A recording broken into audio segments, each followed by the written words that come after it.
नमस्कार साथियों, welcome to L1 classes. आज की इस क्लास में हम लोग बीएससी फर्स्ट सेमेस्टर जितने भी स्टेट यूनिवर्सिटीज़ हैं उनके सिलेबस की हम लोग चर्चा करेंगे और जहाँ जहाँ न्यू एजुकेशन पॉलिसी लागू है हम उनके सिलेबस की चर्चा करेंगे। और कोई भी ऐसी यूनिवर्सिटी कुछ भी ऐसा आप मतलब ये वीडियोस ऐसी यूनिवर्सिटी से किसी ऐसे यूनिवर्सिटी के स्टूडेंट हैं जहाँ पे ये पूरा सिलेबस आपको कवर्ड ना मिले, तो उस केस में आप हमें इस नंबर पे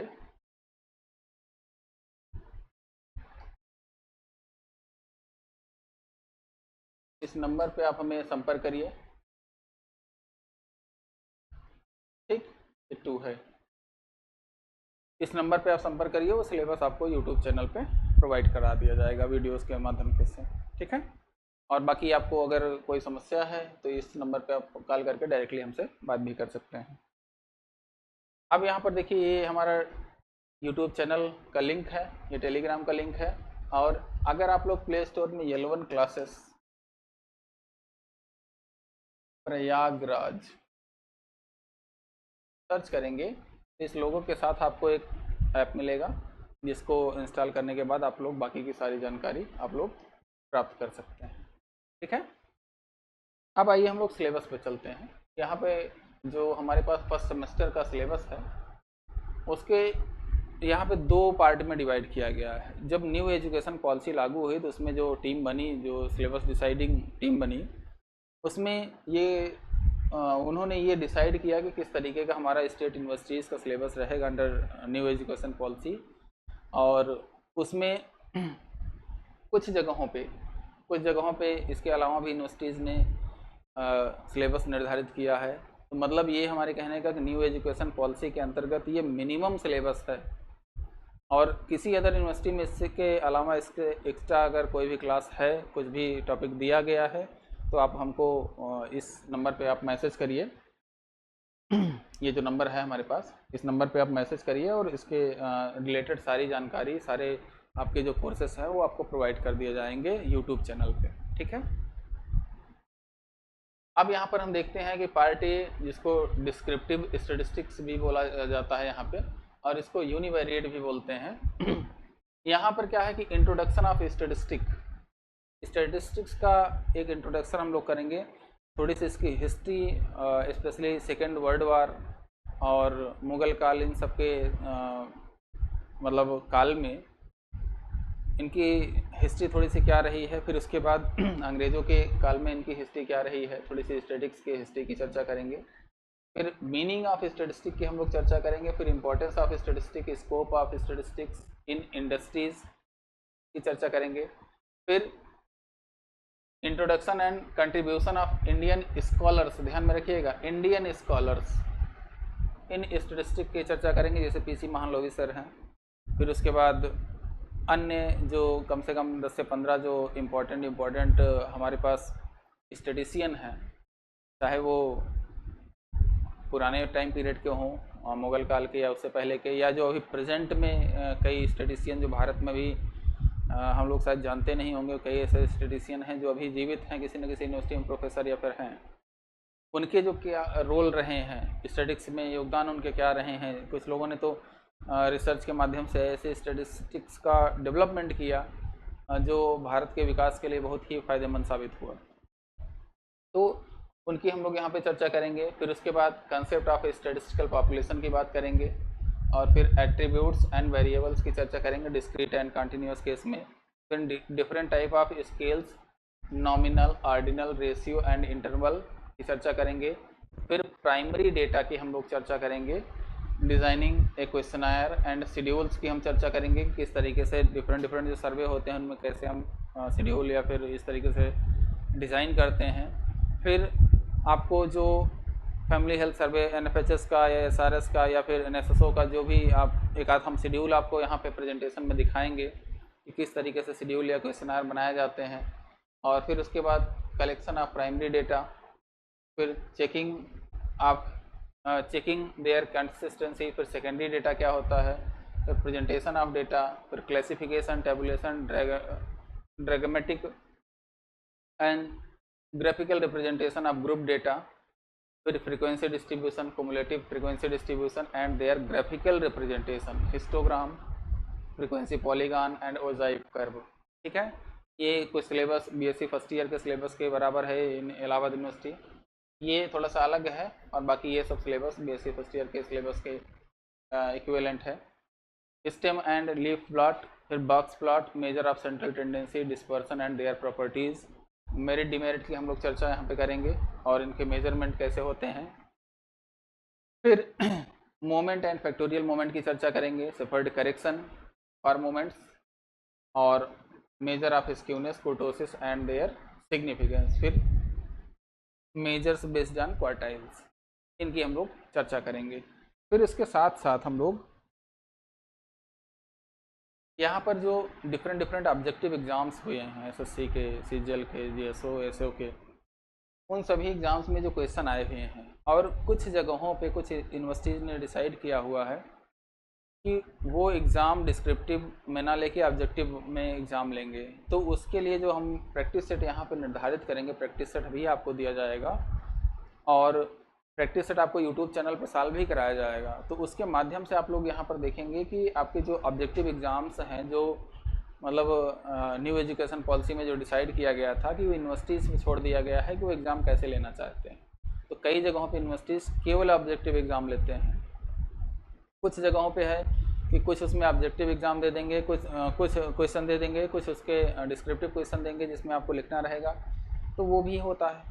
तो यहाँ पर हम लोग चर्चा इस तरीके से करेंगे कि डिस्क्रिप्टिव और ऑब्जेक्टिव दोनों तरीके के यहाँ चीज़ें कवर हो जाएं।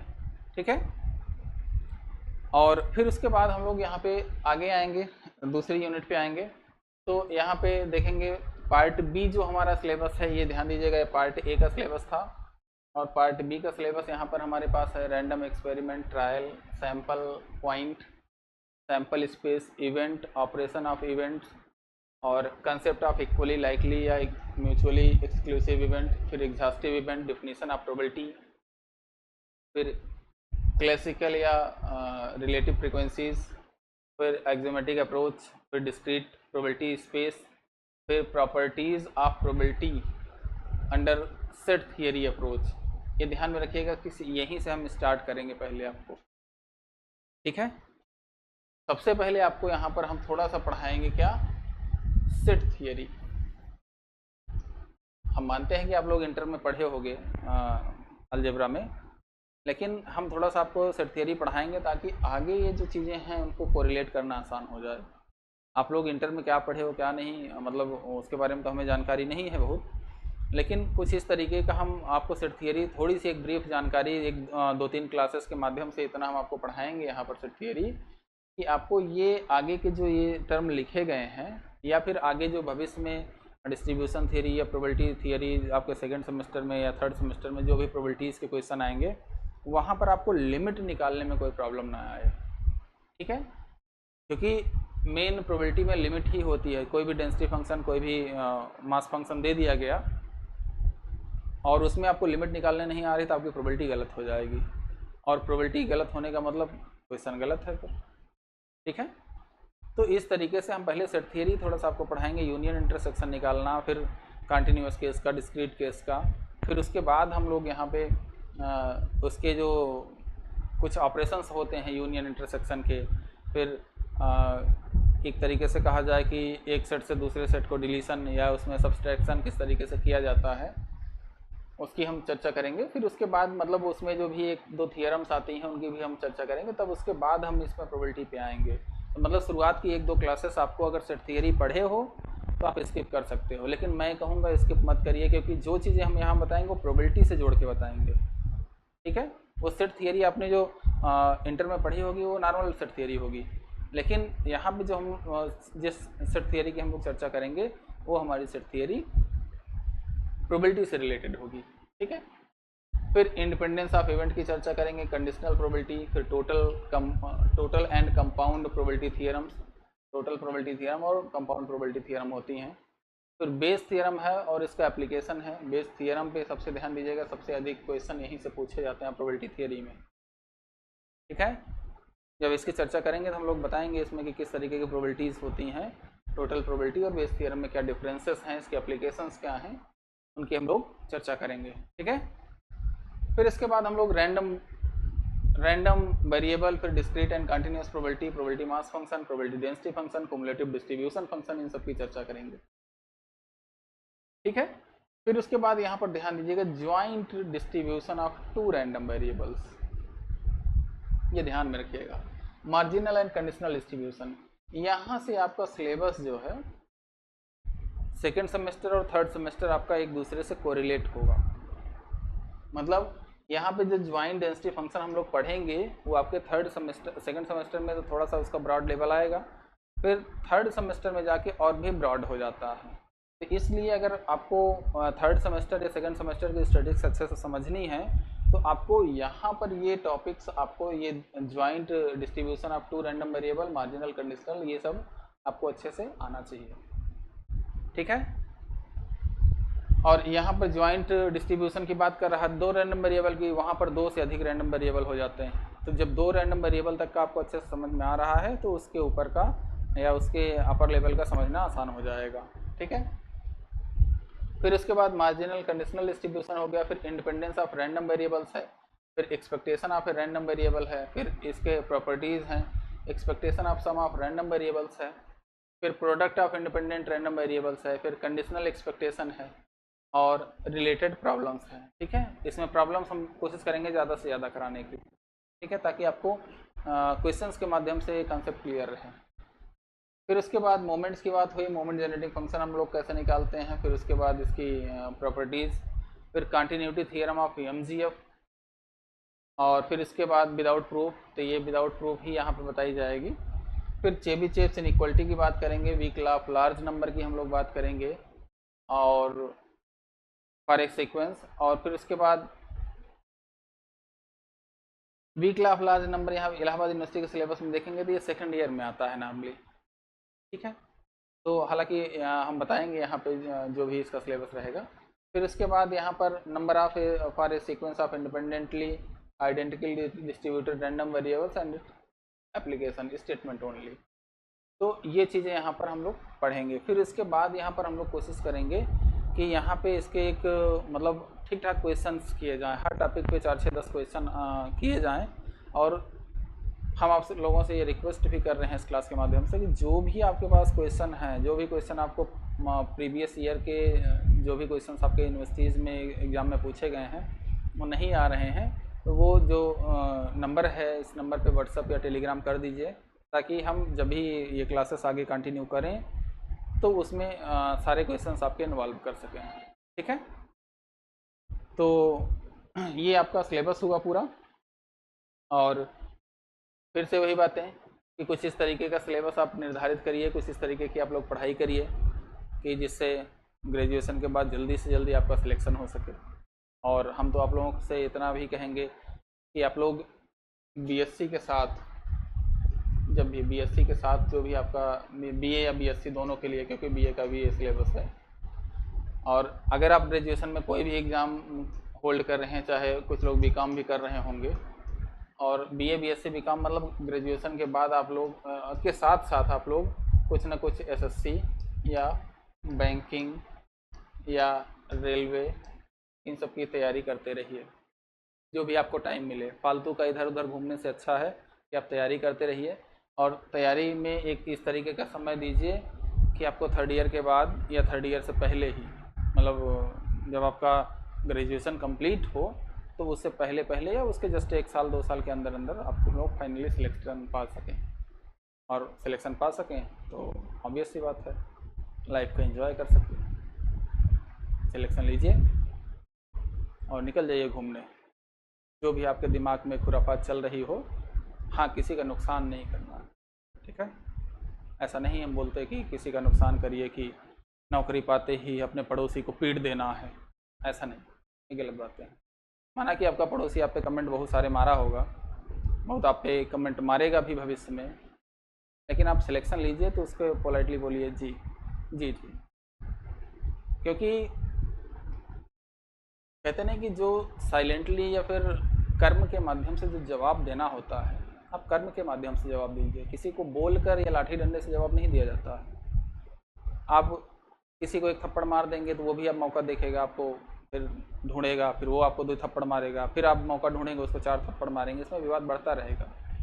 लेकिन आपके पड़ोसी, आपके रिश्तेदार, दोस्त यार जो भी कमेंट मार रहे हैं, एक तरफ से सुनिए, एक तरफ से निकाल दीजिए, लेकिन उसको एक मोटिवेशन के तरीके से यूज़ करिए कि जब मेरा सिलेक्शन होगा तब मैं तुम्हें बताऊंगा। ठीक है, तो इसी पे आप लोगों को एक छोटी सी मतलब कहानी है। मतलब हमारे साथी ही थे, तो उनका हुआ क्या था कि मतलब सिलेक्शन तो हो गया रेलवे में ड्राइवर हुए थे हम लोग, तब मतलब ग्रेजुएशन में थे, सीनियर थे हम लोगों के, मतलब लॉज के। और अब हुआ सिलेक्शन से पहले उनकी बातें, जैसे शादी वादी की बातें होती थी, तो 1-2 बार शादी उनकी, जैसे होता ना कि देखने आए तो उनका क्या था कि उनका जेनेटिक प्रॉब्लम थी, तो कुछ बाल उनके झड़ गए थे, मतलब बाल एकदम साफ हो गया था लगभग। और ज़्यादा एज नहीं थी, 26-27 साल की एज में ही उनका बाल लगभग साफ हो गया था, तो काफ़ी पोर्शन यहाँ तक मतलब ख़त्म हो गया था। तो अब उसके बाद वो क्या किए कि उनको शादी के लिए रिश्ता देखने आए। बहुत सारे रिश्ते फाइनल होते होते मतलब सिलेक्शन नहीं हुआ है, तो आइवरी से बात है कि कोई भी मतलब नहीं चाहता, लेकिन फिर भी लोग आए देखें। फिर एक अंकल जी थे, उन्होंने कमेंट ही मार दिया कि तुमसे तो हम अपने लड़की की शादी नहीं ही करेंगे। ये बात उनको लग गई तो उसी साल वो रेलवे के एग्ज़ाम में अंडर 10, उनके शायद 7वीं 8वीं कुछ ऐसे रैंक आई थी, लोको पायलट का एग्ज़ाम हुआ था और उसमें वो रैंक लगी उनकी। तो रैंक लगी तो फिर वो अंकल जी परेशान हो गए कि यार इस लड़के को मैंने मना किया था, अब क्या करें। तो वो उन्होंने कैसा जवाब दिया, जब उनका सिलेक्शन हुआ तो उन्होंने कुछ नहीं किया, एक डिब्बा बाकायदे काजू कतली पैक कराया, उनके घर गए, अंकल जी को मिठाई खिलाए। उसके बाद कहा कि अंकल जी अब मैं रिजेक्ट करता हूँ ये रिश्ता, कि मैं आपकी लड़की से शादी नहीं करूँगा। तो ये हमारे कहने का मतलब ये है कि ये ऐसा नहीं आप लोग करिए कि मतलब पड़ोसी को पीट दीजिए सिलेक्शन के बाद, ऐसा नहीं, इस तरीके का जवाब दीजिए। सिलेक्शन लीजिए, सिलेक्शन लेते ही सारे जो मतलब इधर उधर की चर्चा करने वाले लोग होते हैं वो उनका मुंह बंद हो जाते हैं, उनके मुंह पे वो नहीं सेंटर फ्रेश की जो है एडवर्टाइजिंग आती है कि मुंह पे लगाम लग जाती है, तो उस तरीके से लगाम लग जाएगी उनकी। ठीक है, तो बाकी आज की क्लास के लिए बस इतना ही। फिर से कोचिंग क्लास का लिंक यूट्यूब का और ये टेलीग्राम का लिंक, और किसी भी समस्या होने पर इस नंबर पर संपर्क करें। बाकी आपको सारी जानकारी दे दी गई है। बाकी आपको क्लास में जो भी क्लासेस आगे होंगी उन पे टाइम समय पे आपको सारी जानकारियाँ देते रहेंगे किस तरीके का। और हाँ, जो भी आपका प्रैक्टिकल, जो भी आपका क्वेश्चन होगा किसी भी स्टेट यूनिवर्सिटी का, जैसे मान लीजिए प्रैक्टिकल हम नहीं कवर करा पाए, तो इस पर आप मैसेज कर दीजिए, तो वो यहाँ पे लाइव क्लास के माध्यम से आपको सॉल्व करना बता दिया जाएगा। ठीक है, तो आज की क्लास के लिए बस इतना ही। Thank you for this class, have a nice day.